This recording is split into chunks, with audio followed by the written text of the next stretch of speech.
तो स्वागत है आपका हमारे अपने channel study with Vikas sir में। तो हमारा जैसे कि इकोनॉमी चल रहा था, इकोनॉमी में आपको ये दिखाई दे रहा होगा, ये जो है लेक्चर 1 नहीं है, ये लेक्चर है 2। ठीक है, यहाँ पर ध्यान रखना है, ये है 2। इकोनॉमी का फर्स्ट लेक्चर आ चुका है, ये है 2 लेक्चर। चलिए स्टार्ट करते हैं हम। ठीक है, ये मैंने सब समझा दिया था ये आपको। अब देखिए यहाँ पर स्टार्ट करते हैं। पहले व्यक्ति ये हैं जनरल प्रिंसिपल ऑफ इकोनॉमी। देखो, जनरल प्रिंसिपल ऑफ इकोनॉमिक्स किसने दी थी, इसका आपको नाम नहीं दिख रहा होगा। ठीक, यहाँ पे ठीक है, जेम्स वेबस्टे स्काई से। ठीक है, से। तो इन्होंने क्या दिया, जनरल प्रिंसिपल ऑफ इकोनॉमिक्स। ठीक है, डेफिनेशन ऑफ इकोनॉमिक्स इन्होंने दी, और ये कहते हैं अकॉर्डिंग टू जेवी सेस। अकॉर्डिंग टू जेवी सेस के द्वारा, मतलब इनके अकॉर्डिंग, मतलब इन्होंने जो वक्तव्य दिया अपना, it is the science of production, distribution and consumption. तो जो इकोनॉमी है एक साइंस है, एक विज्ञान है। किसकी चीज़ का विज्ञान है? प्रोडक्शन का, आप कितना उत्पादन करेंगे। डिस्ट्रीब्यूशन का, आप कैसे उसको वितरित करेंगे, कैसे उसको लोगों तक पहुंचाएंगे। और कंजप्शन, उसका उपभोग कैसे किया जाएगा। ये सारी चीज़ों का जो विज्ञान है वो क्या कहलाता है? इकोनॉमिक्स। और ये किसने किया? जेवी सेज ने।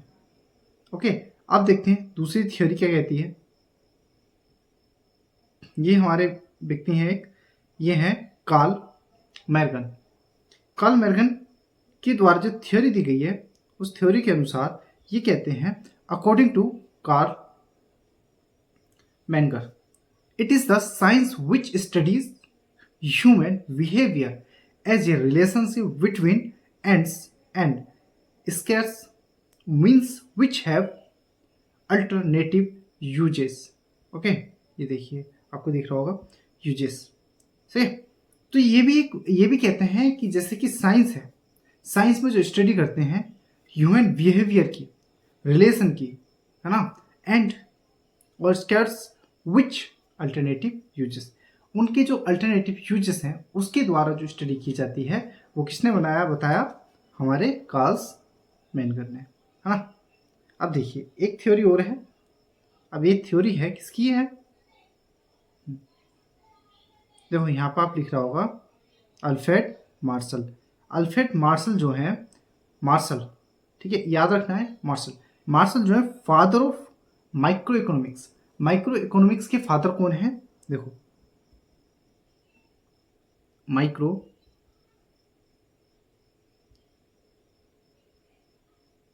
इकोनॉमिक्स के फादर हैं हमारे मार्शल। बस याद रखना है, सिर्फ फादर कौन है? मार्शल याद रखना है। अल्फ्रेड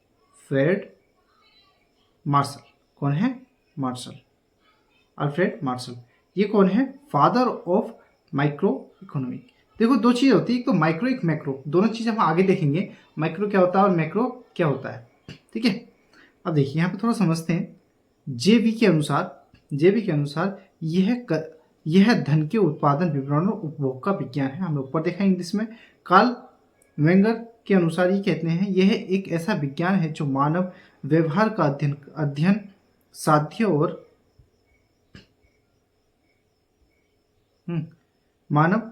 साध्य और सीमित संसाधनों के बीच संबंध के रूप में करता है, जिसका वैकल्पिक उपयोग होता है। छोटा लेक्चर रखेंगे बहुत।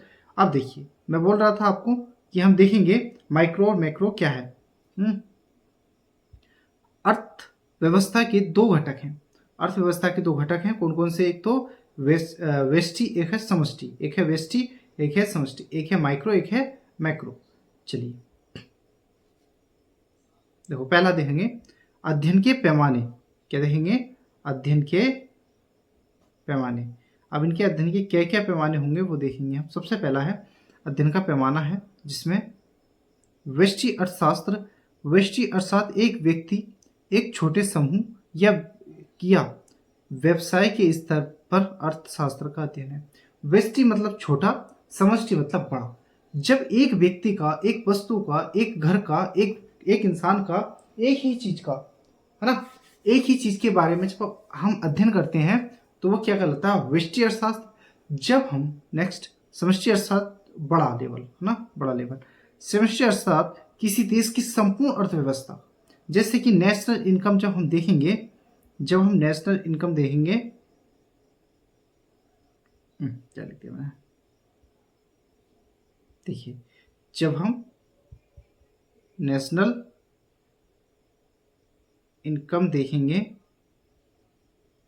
तब कौन सी अर्थव्यवस्था आती है, वो आती है समष्टि अर्थव्यवस्था। कौन सी, समष्टि अर्थव्यवस्था। व्यष्टि अर्थव्यवस्था छोटी अर्थव्यवस्था, समष्टि अर्थव्यवस्था बड़ी अर्थव्यवस्था। फिर देखेंगे अध्ययन के क्षेत्र क्या क्या होते हैं। व्यष्टि अर्थशास्त्र इस विश्लेषण से संबंधित है कि लोग, व्यक्ति, परिवार और कंपनी के संदर्भ में कैसे निर्णय लेते हैं और संसाधनों का वितरण कैसे करते हैं। आर्थिक विषयों को सीमित स्तर के अलावा इसमें वस्तुओं और सेवाओं के बाजार भी शामिल होते हैं, छोटी छोटी चीजें शामिल होती हैं। आज समष्टि अर्थशास्त्र व्यापक स्तर पर आय, रोजगार, संसाधन वृद्धि को प्रभावित करने वाली नीतियों से संबंधित होता है। अब देखेंगे व्यावसायिक अनुप्रयोग। अब व्यावसायिक अनुप्रयोग में कैसे कैसे इसका प्रयोग होता है। व्यष्टि अर्थशास्त्र आंतरिक मुद्दों पर लागू होता है। व्यष्टि अर्थशास्त्र आंतरिक मुद्दों पर लागू होता है, जो आंतरिक चीजें होती हैं। समष्टि अर्थशास्त्र बाहरी मुद्दों और पर्यावरणीय समस्याओं पर लागू होता है। अब हम देखेंगे नेक्स्ट व्यापकता। क्या देखेंगे, व्यापकता। अब देखो उत्पादनों और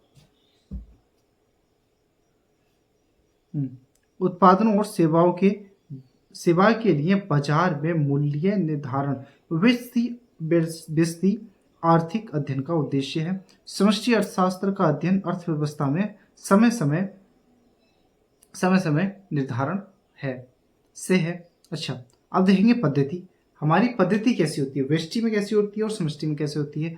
अच्छा, आर्थिक संतुलन विश्लेषण की विधि जो आर्थिक गतिविधियों से जुड़े महत्वपूर्ण पहलुओं पर केंद्रित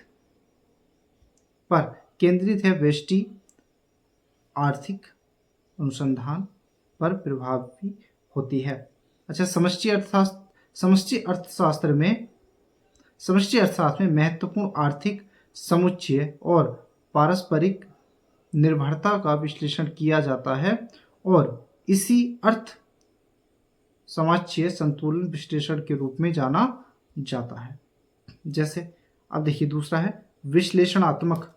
क्या है, विश्लेषणात्मक। आप देखेंगे विश्लेषणात्मक। देखो जैसे व्यष्टि अर्थशास्त्र आर्थिक चारों के, थोड़ा सा इसको बड़ा कर लेते हैं। व्यष्टि अर्थशास्त्र आर्थिक चारों के व्यवहार का अध्ययन है जब वे संतुलन की स्थिति में होते हैं। ठीक है, नेक्स्ट इसमें देखेंगे असंतुलन की स्थिति में आर्थिक समुच्चय के व्यवहार के अध्ययन को व्यापक आर्थिक विश्लेषण के रूप में जाना जाता है। अब देखते हैं अब देखेंगे नेक्स्ट देखेंगे सीमाएं, इन दोनों की क्या क्या सीमा। व्यष्टि अर्थशास्त्र की सीमा देखेंगे पहले। व्यष्टि अर्थव्यवस्था की सीमा यह अव्यावहारिक अवधारणाओं पर आधारित है, जैसे कि समुच्चय में पूर्ण रोजगार की अवधारणा को वस्तुत्व भी यह है यथार्थवादी नहीं है। मतलब व्यष्टि अर्थशास्त्र यथार्थवादी नहीं है। वैसे ही समष्टि अर्थशास्त्र इसकी जांच की गई है कि रचना की गलत धारणा में शामिल है, जो कभी कभी सटीक होने में विफल रहता है, क्योंकि समन्वय के लिए जो सच है वह व्यक्तियों के लिए सच नहीं हो सकता। देखो समष्टि अर्थशास्त्र जब पूरे देश की इकोनॉमी लेके आएगा तो इसमें बहुत सारी चीजें ऐसी होंगी जो सच नहीं होंगी, है ना। चलिए देखिए अब देखेंगे मुख्य घटक क्या क्या है इनके। मुख्य घटकों में इसको थोड़ा सा जूम करते हैं पहले। मुख्य घटक उपभोक्ता व्यवहार सिद्धांत। इसमें यह अध्ययन किया जाता है कि उपभोक्ता अपनी आय को विभिन्न घटकों के बीच कैसे आवंटित करता है ताकि अधिकतम संतुष्टि, खुशी अर्जित की जा सके। उत्पादन सिद्धांत। यह सिद्धांत इस बात पर अध्ययन है कि वस्तुओं और सेवाओं वस्तुओं सेवाओं का निर्माण कैसे किया जाता है, उत्पादन की लागत। अब उत्पादन की लागत, इस सिद्धांत के अनुसार वस्तुओं और सेवाओं की कीमत उत्पादन के दौरान उपयोग किए जाने वाले संसाधनों की लागत से है। अब देखते हैं समष्टि। समष्टि अर्थशास्त्र में हम देखते हैं रोजगार से संबंधित सिद्धांत, राजकोषीय नीति, मौद्रिक नीति, है ना, मुद्रा मुद्रा स्थिरता और अस्पष्ट इन्फ्लेशन। एक होता है इन्फ्लेशन, एक डी इन्फ्लेशन मतलब अपस्फीति। सरकारी बजट, मुद्रा आपूर्ति और कण निर्माण, और नेक्स्ट है विनिमय दर भुगतान संतुलन। ठीक है, अब देखते हैं समझने के लिए आसान उदाहरण हम समझते हैं।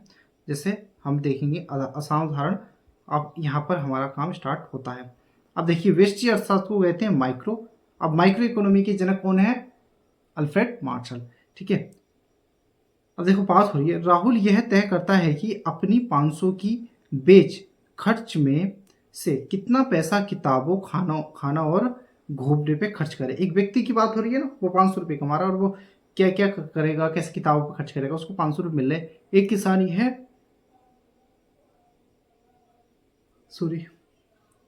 ये है निर्णय लेता है कि उसे कितनी गेहूं की खेती करनी है।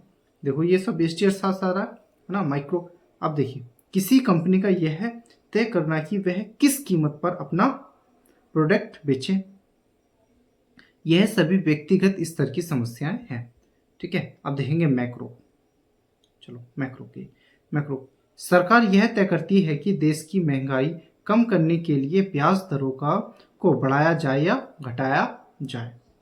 नेक्स्ट है सरकार यह तय करती है कि देश में कुल रोजगार कैसे बढ़ाया जाए, देश का कुल उत्पादन जीडीपी कैसे बढ़ाया जाए। अच्छा, यह सभी पूरे देश है ना, इकोनॉमी एज होल से जुड़ी समस्याएं हैं। और समझते हैं, रियल लाइफ एग्जांपल देखते हैं। देखो जब आप चाय की दुकान से चाय खरीदते हैं तो यह कौन सी, यह इकोनॉमिक्स है। हाँ, ये भी इकोनॉमिक्स, चाय खरीद रहे हैं तो ये भी क्या है, इकोनॉमिक्स है। अच्छा, आप चाय खरीद रहे हैं, ये माइक्रो है या मैक्रो है? ये है माइक्रो। लेकिन चाय की तय क्यों बढ़ती है, घटती है, या मतलब जो चाय है ना, चाय की कीमत क्यों बढ़ती है या क्यों घटती है, यह भी क्या है, इकोनॉमिक्स है। अच्छा, कीमतें हैं तो ये कैसी इकोनॉमिक्स आ गई? मैक्रो। ठीक है, क्योंकि सरकार तय करेगी कीमतें बढ़ेगी या घटेंगी। घर मकान के भाव क्यों बढ़ते हैं, क्यों घटते हैं, ये भी इकोनॉमिक्स है। बैंक ब्याज दरें क्यों बदलती रहती हैं, ये भी इकोनॉमिक्स है। नीति में निवेश करने पर लाभ क्यों होता है, अगर किसी चीज़ों में हम निवेश करते हैं तो उसमें लाभ क्यों होता है, ये सारी चीज़ हमारी इकोनॉमिक्स है। तो हमने देखा माइक्रो और मैक्रो दोनों चीज़ों को हम समझे अच्छे से। बस लेक्चर इतना ही छोटा रखेंगे और मिलते हैं नेक्स्ट लेक्चर में। तब तक के लिए